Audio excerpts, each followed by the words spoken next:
So, good week. It was one of the weeks of all time. It was one of the weeks of all time. I think we started our video the same way every single time. A couple of them we started that way, yeah. We've only done a couple of them. It's been something like 3 now. It's been like 3 or 4 now. Yeah, I think it's been 4 now. Did you do Mickey Mouse? Is that why your voice is so high? No. Did I do Mickey Mouse?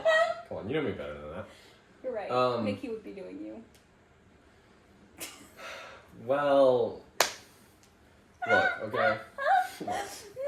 Just because I like to be the little spoon sometimes doesn't make me a bottom. Anyways, would you like to start us off?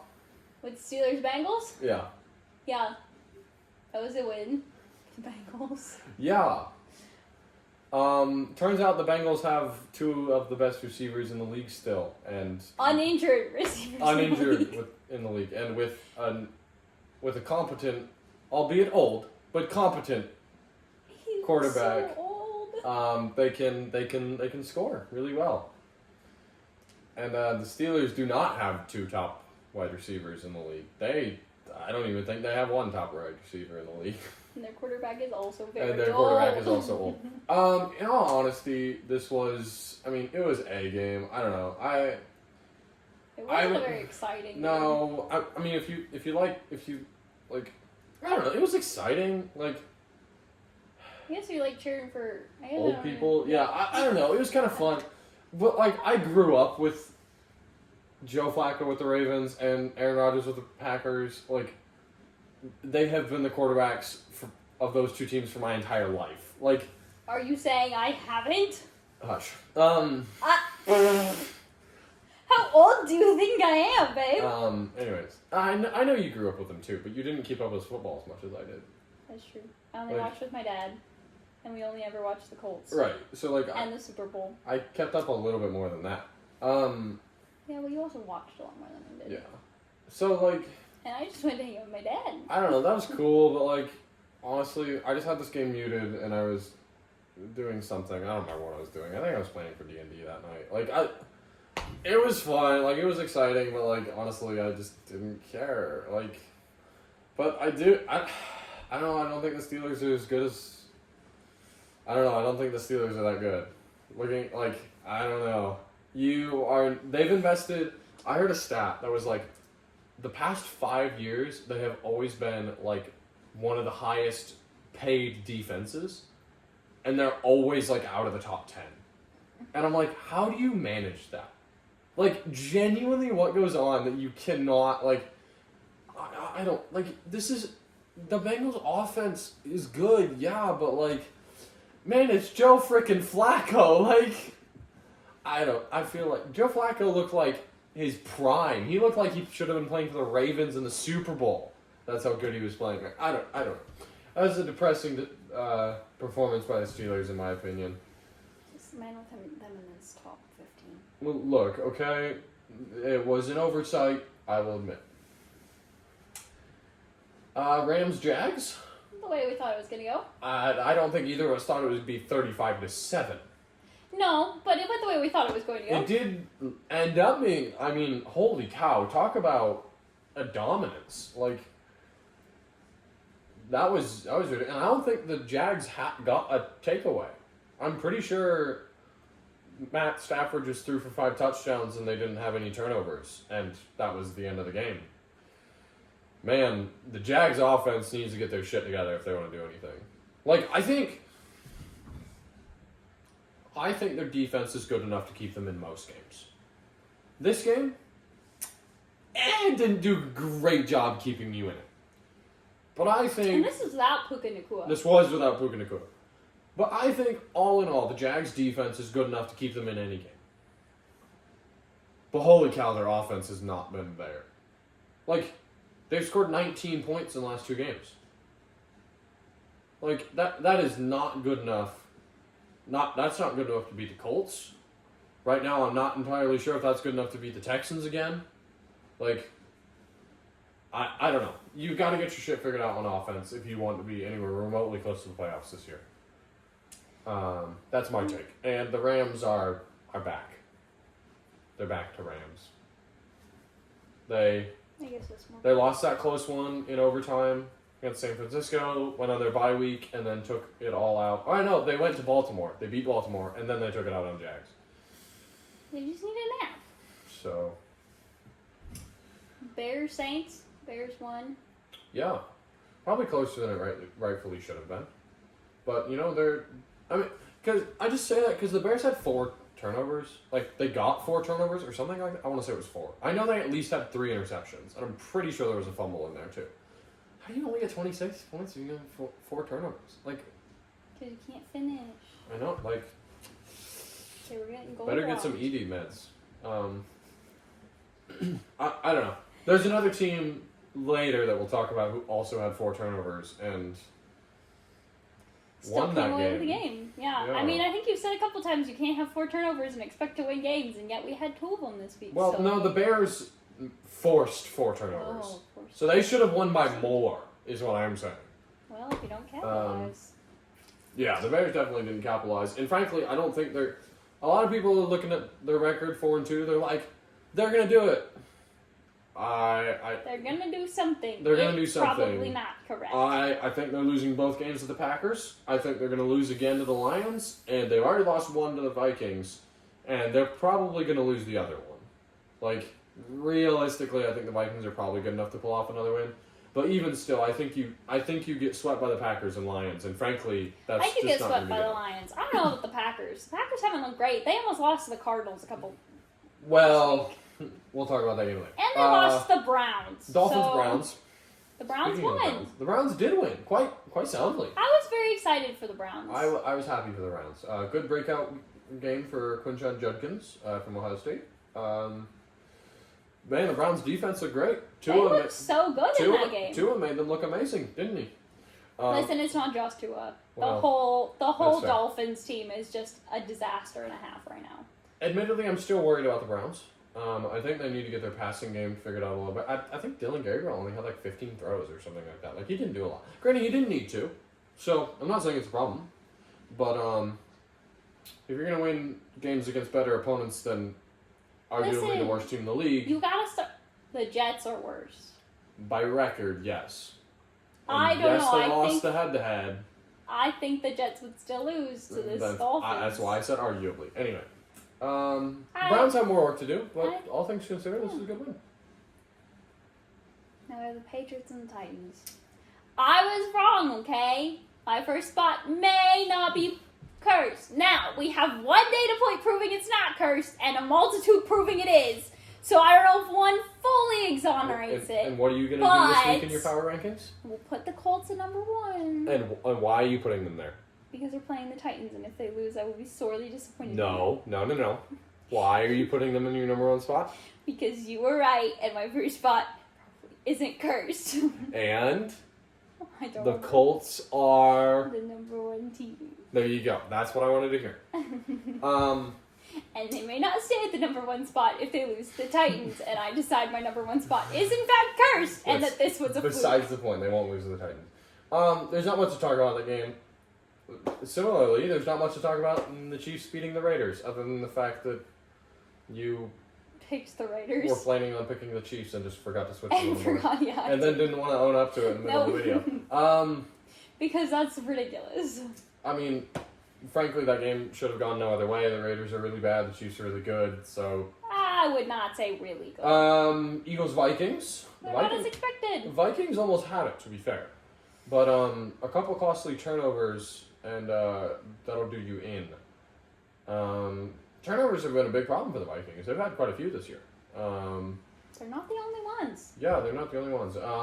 And frankly, turnovers don't win you games against good opponents. Stop touching me with your toes. Why? Your feet are cold. No, they're not. Yes, they They're are. radiating heat. We're not arguing about my dogs. No. The grippers. Put your grippers away. My grippers are away. You put your grippers away. Anyway, yeah, I don't know. I think the Eagles look really good as an offense. They could have looked better as a defense. Yeah, they had two turnovers, but like, you still have the Vikings put 22 points up on you. That's not entirely great. And I'm not going to praise the Eagles' offense too much because 7 of their points came from pick 6. So they only got 3 touchdowns, and that was all on Jalen Hurts. Their passing game looked great. Their rushing game, not so much. Their rushing game has looked rough. I think Saquon Barkley has only broken 50 yards in like one out of the past 5 games or something ridiculous like that. Like, it's bad. They need to get it figured out. But I mean, yeah, the Eagles are still a good team. Fun fact. Panthers, Jets. Panthers won. Quite a low scoring game. I think the Jets' defense has looked okay. Their defense has been looking better every week. Their defense has held opponents to 13 points in 2 consecutive games. I mean, that's impressive. Like, now they just need to fix their the fact offense. that you have scored 17 points in 2 games, and that's just not good enough. Yeah. Frankly, I think Tyrod Taylor's a better quarterback than Justin Fields right now. I think Fields got sat in this game a little bit, He did, and then Tyrod Taylor proceeded to throw like 2 picks. I mean, this man hasn't played very much, so you do have to give him some. I mean, to be fair, he looked great against the Bucs when he was playing against the Bucs. So, but I think he just needs some more time to settle into the games in the team as the quarterback, I think and I think we'll see a better turnout than you do with Fields. Yeah, probably. Giants Broncos. I was right. You were barely. I don't know why I was right because I don't deserve to be right. No, but I was right. The Broncos had They did not deserve to win that. Reason to win this game. The Jets, the Jets, that's what I'm trying to say. Yeah. The Giants deserved that win. They played well. They looked good. They just gave up in the fourth quarter. Yeah, the defense didn't finish, and then they missed a field goal. I mean, the offense had two chances to ice the game just by having the ball, and then Jackson Dart threw a god awful pick. And then they got 3 and outed. And I mean, man, I don't know. Listen, this is a rookie quarterback too. Oh, I'm not saying he's not a rookie quarterback. I'm not saying he won't have mistakes. Amazing. He did great. He is doing so well for it being his first season. The Giants looked good up until that fourth quarter. That last drive that the Giants had. Do you remember what I told you when we were sitting on the couch? Nope. So the last drive, the Giants were down at the 1-yard line with 43 seconds left to go or something. You wanted them to kneel, didn't you? I said, you know what they should do is they should take a knee, and then they should run. They should take a knee, run the clock down to like 11 seconds or so, because they had a timeout, right? And you didn't need to use the timeout after running the clock. You could take a knee because the Broncos didn't have any timeouts, so you could take a knee, huddle up, get back to the line, and then snap it as the clock's running at like 12, 13 seconds or so, and then run your QB sneak, run your Cam Scatterboo, full speed ahead, whatever. If that doesn't get it, you have a timeout, so you have a second chance. I mean, that's 2 chances. I mean, because, man, they just did it on that first time and gave the Broncos 40 seconds left. And by God, with how the Broncos had looked in that last 5 minutes... They looked horrific the first 3 quarters. They looked bad the first 3 quarters. But the last, 6-7 minutes of the game, however long it was, they looked unstoppable.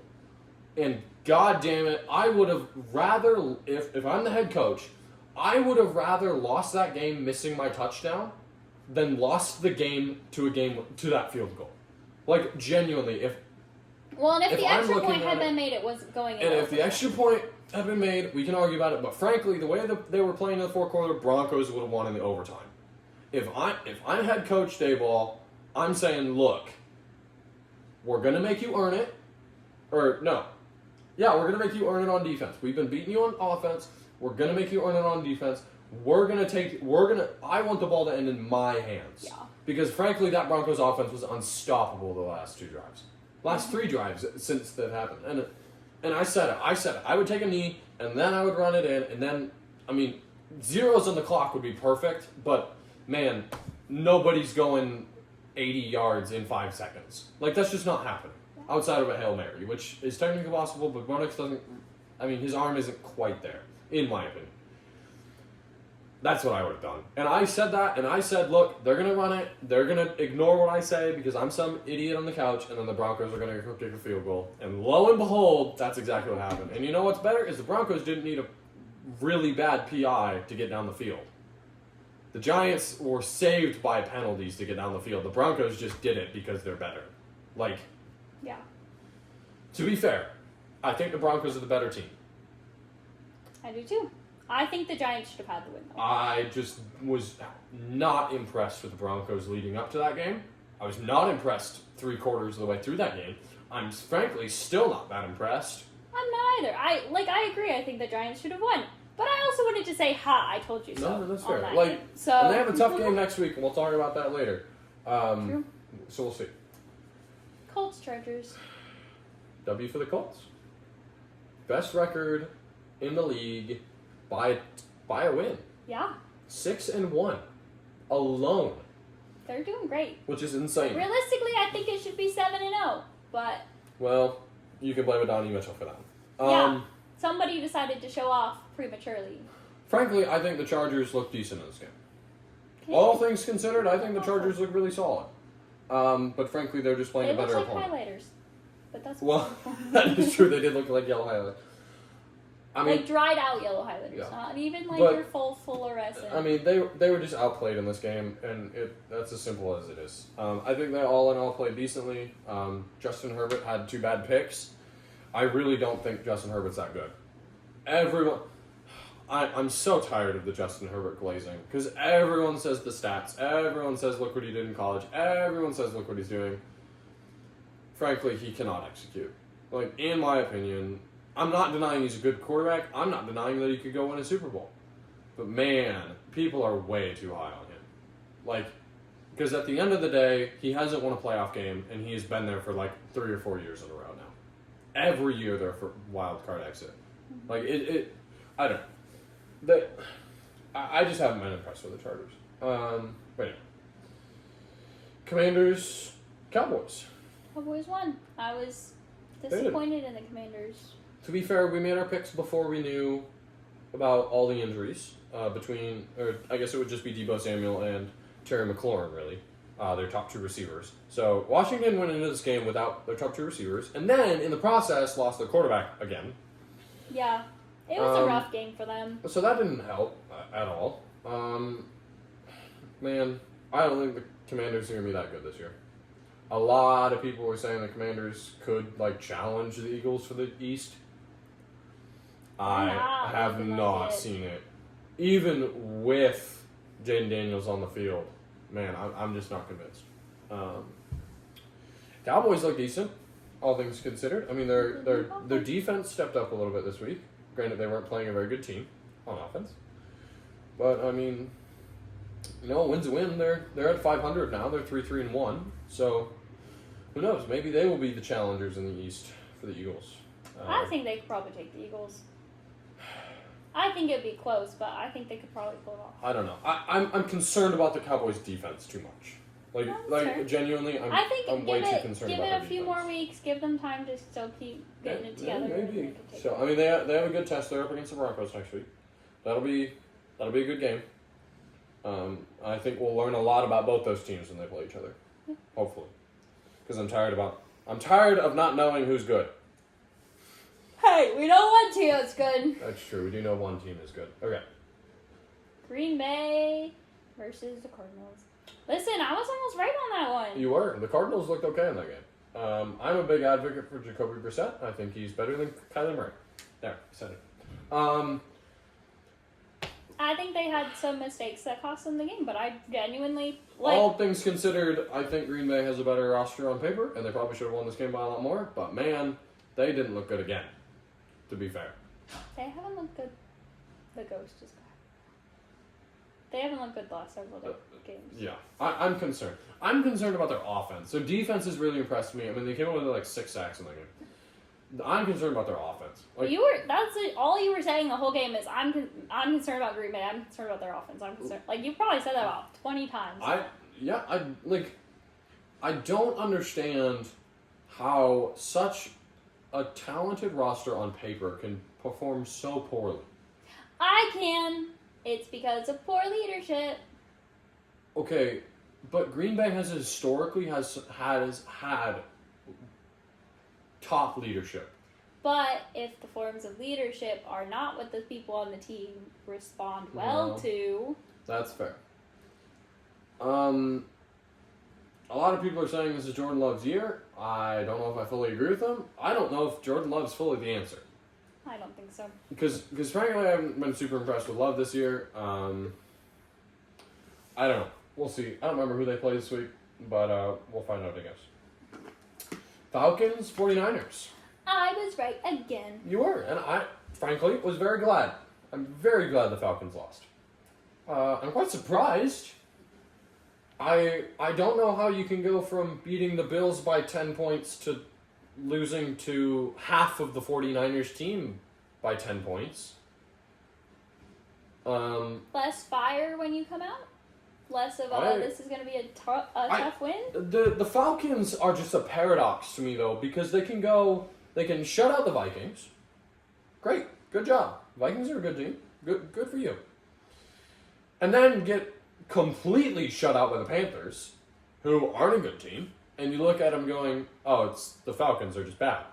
And then they turn around and win against the Bills, and then you're going, oh, wait, no, maybe the Falcons are good. And then they just lose to the 49ers, and then you're like, what's going on? Okay, but let's be honest, that has been every team this whole year. 1 week, except for the Colts. The Colts have been the only consistent team this year, who have consistently looked good in just about every game. I disagree with you on two fronts. A, I disagree with you because there are some teams who have looked consistently bad. Okay, fine. B, I disagree that every other team in the league is doing this. Every other top 15, top 17 team in the league is doing this. Because what I'm saying is, yeah, some teams have had bad weeks. But holy cow, the Falcons are, like, literally flip-flopping every week. No other team's doing that. Right? The Eagles have had a bad week. The Chiefs have had a couple bad weeks. The Lions had their bad week. Hell, the Bucs just had their bad week. Like, there have been a couple bad weeks here and there, and that's out of the question. But to go from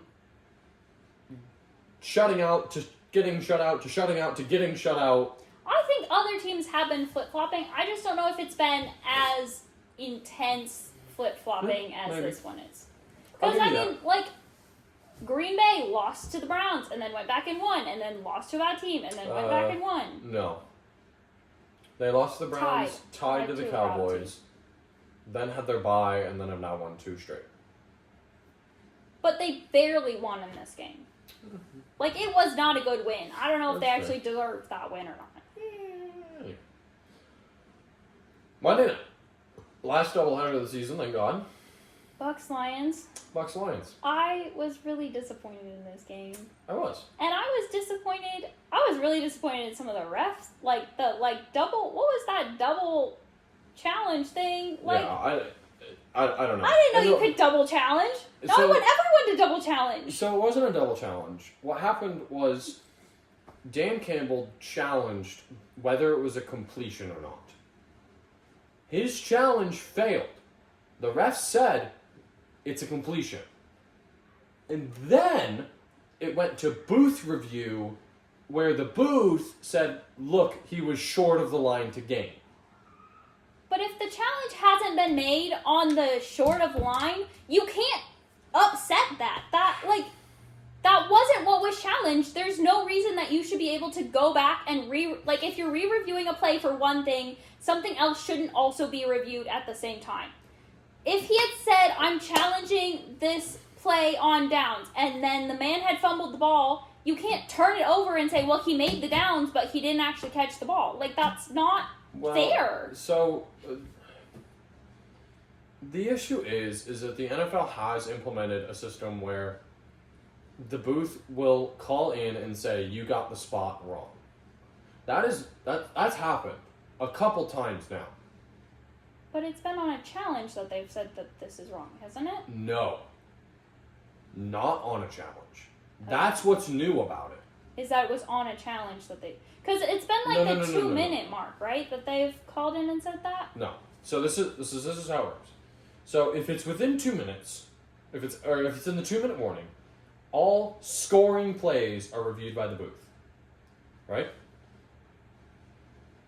Just in general, now this year, if I'm understanding how it's been implemented correctly, between replay assist and the whole virtual ball placement thing, it is being tracked every play of where the ball gets placed, And then if it is dramatically different than what the booth is saying, it gets changed.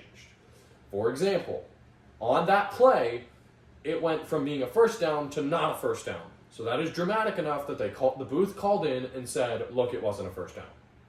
So that in and of itself wouldn't have been weird. The thing that makes it weird, and the part where everybody's up in arms about it, is the fact that Dan Campbell had challenged it for its completion. And then got his challenge and his timeout back when the booth flipped the calling on the down. From my understanding, he lost his challenge and his timeout. There's videos of him. Did he not? The ref gave him his challenge and his timeout back after. Okay, well then that shouldn't have happened. I haven't heard about that. No, I watched the video and he got it back. Yes, that is wrong. But technically, the booth reviewing the placement of the ball and calling it in to change it isn't weird. It was weird that they overlapped, right? That's what made it weird, is the fact that everyone was like... I think if there's a challenge, you can't have the booth calling and changing things. Oh, I agree. Don't get me wrong. And frankly, I think the booth review thing is a little sketchy. Like, I don't love it. I think it should only happen on touchdown plays if they're like, I don't think that was over the line. Yeah. Like that, especially with like the tush push. If you can't tell if the guy made the ball over the line, you can't actually see the ball. Yeah. That's the only times that it should be reviewed. But if the refs on the field say this looks like it was a first down, it's a first down, or if it's inches away from being a first down, they like the booth calling in and reviewing that and say, actually that was like 3 inches away, so it's not a first down. That's bullshit. Pardon my French. I mean, that's happened in so many games where it looks like a first down. It has been a first down in every year but this one, and suddenly the booth is calling in and it's not a first down and it gets turned over on downs, and like it wasn't even this game. Like yep. I know, but that's what they're implementing. They're implementing that. I think it's stupid.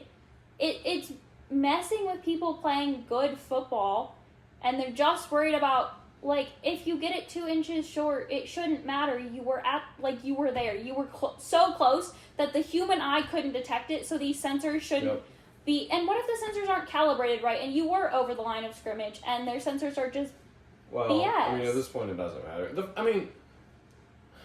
The other thing is, like, I don't remember who said it, but somebody said, a football player once said, like, never let the game be decided by the refs. What he meant by that is just play good enough that it doesn't matter what the refs say, is that you've already won, right? And that's fair. And frankly, at the end of the day, even if the refs were fair, like... They're never going to be fair. They're never going to be fair. But even if they were fair, good God, the Bucs offense was not playing well enough to win that game. That's not what I'm arguing in this. Yeah. The game itself aside, one, if a play gets challenged, Booth should not be able to call in and change it. Like, change something else in the play. The only thing that should be changed in the play is the challenge itself. Everything else should go according to what was called on the field. 2, he should not have gotten his challenge and his timeout back. And assuming I'm right in what I'm remembering watching, that's ridiculous. That should never happen. If the booth changes something else in the play, the challenge that was upheld should never be given back to the team the challenge was failed. The flag, he shouldn't have got the flag back. I agree with that. I also think that the only time that Booth should review plays and downs and making sure the ball got crossed is in a time when somebody challenges that specifically, and when it's a touchdown and or you can actually see if it crossed. Like, if the ref can clearly see the ball has crossed and has given them the challenge, then you should not be able to call, unless it's challenged, the booth should not be calling down saying, hey, that actually wasn't a first down. Yeah. They need to redo that. No, I think that's ridiculous. I think that's other people deciding a game versus the players actually getting to play. And I think it's going to just make people, like, more frustrated and not want to keep playing because something outside of the people actually on the field watching what's going on are judging a play. Yeah, and could be, like, the other people... It's just adding another level of human error that we don't need to be adding to the game of football. There's already enough human error in it that unless something is challenged, unless it is something where you cannot see if the ball has crossed the line, if it's a tush push and there's 12 men on the ground and you can't see where the ball is and you need to be able to judge where it is, those are the only times that the booth needs to be reviewing the plays. Like, I think it's ridiculous that was a double call, first of all. And I think there was a whole lot of other things. But I also think, like, I was just disappointed in how the Bucs looked this week. And I can tell the Bucs were disappointed in themselves. They lost. Hold on now. Back to Trina. I was not disappointed in the defense. The defense looked great. All things considered, our defense played really well. Outside of that, 78-yard Jahmyr Gibbs run, which, to be fair, that was just good play calling. That was really good recognition on him, finding that hole, breaking the tackle the one tackle that was there. Other than that play, I thought we played really well. We had 2 turnovers. Really we looked solid in that game. Lots of sacks. Held Detroit to 24. Realistically, if I came in and said, look, we held Detroit to 24 and got 4 sacks, I'm happy. And frankly, I would have thought we won the game at that point. I was listening to a podcast. He was like, if you told me that the Bucs held to 24, the turnover margin was equal, they had 4 sacks, and the Lions were 3 for 13 on third down, I would have assumed the Lions lost that game. I had seen a video. I don't watch a ton of videos, but after last night, I was very frustrated and was struggling to go to sleep because my brain was not turning off because I was just irritated. But one of the videos I was watching was the Lions played good, but they also played the Bucs at the right time. If they played the Bucs at any other time, they're not winning that game, hands down. The Bucs lost one of their remaining solid people with a concussion and some broken things and broken collarbone is what it comes down to. And frankly, I would have.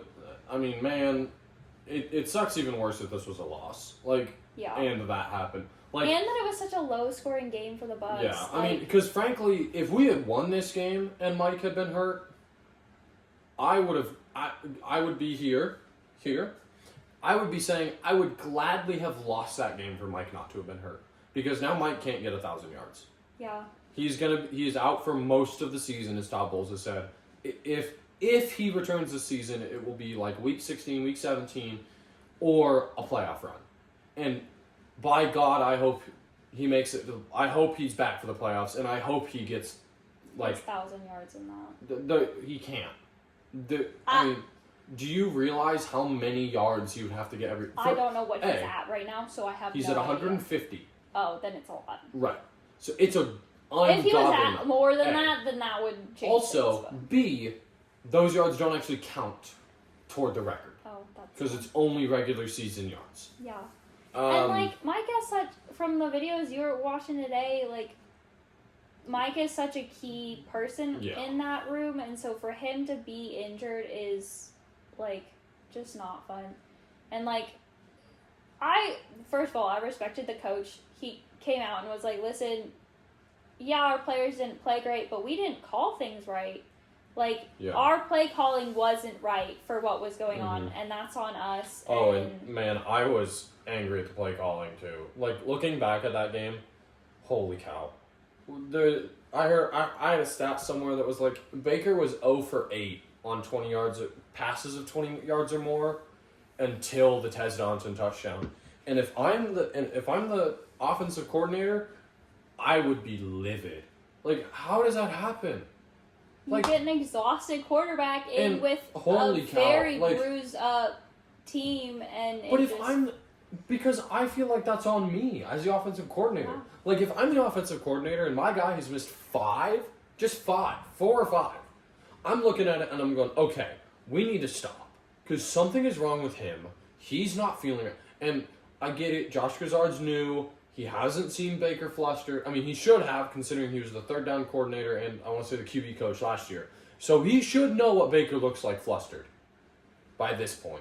Josh Grizzard is not a new guy in the building. He's just a new guy in the position. But if I'm sitting there looking, I'm going, man, I want to draw up some stuff for Baker that's easy. I'm going to draw up some slants. I'm going to draw up some more screen passes. I'm going to draw up, the 10-yard in routes. I'm going to draw up little things that we know we can do. We have the people to do it. We had Emeka Egbuka out there. We still have a good tight end. Our running back, Rashad Wright, is really good at receiving. Throw some dump routes to him.